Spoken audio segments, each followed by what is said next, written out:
पाहताय प्रहार टीव्ही, सत्यमेव व्रतम। काँग्रेस जनता पक्षाच्या आंदोलनात जखमी झालेल्या दिल्ली पोलीस आणि सुरक्षा दलांच्या कुटुंबियांनी शुक्रवारी पत्रकार परिषद घेतली।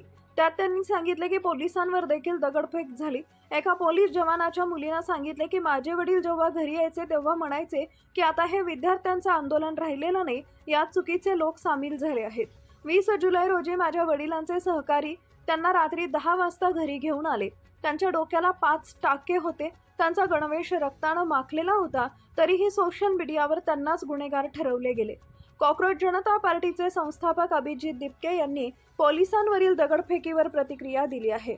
अभिजित दिपके म्हणाले, जे 1 महिन्यांपासून तिथे आंदोलन करणारे सीजेपीचे विद्यार्थी आंदोलनकर्ते होते, त्यांनी हिंसा केलेली नाहीये। ज्यांनी कोणीतरी मारामारी केले ते भाजपचे गुंड होते।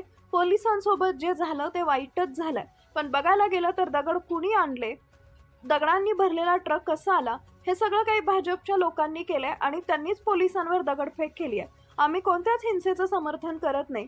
ज्यांनी दगडफेक केली त्यांच्यावर कारवाई करू शकता, पण ज्या विद्यार्थ्यांनी काहीच केलं नाही त्यांना का त्रास दिला जातोय, असा सवाल दिपके यांनी उपस्थित केलाय। विद्यार्थ्यांवर पॅलेट गन चालवण्यात आली। बिहारमध्ये AK-47 चालवण्यात आली। पोलीस यासाठी पोलीस भरतीमध्ये जातात का?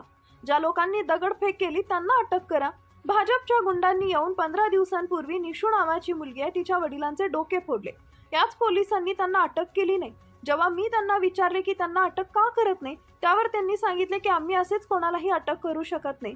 त्यानंतर या गुंडांनी व्हिडिओ बनवला, अभी तो एक को मारा है, शाम को आऊंगा तो और मारूंगा, असे त्यात त्यांनी म्हटलं होतं।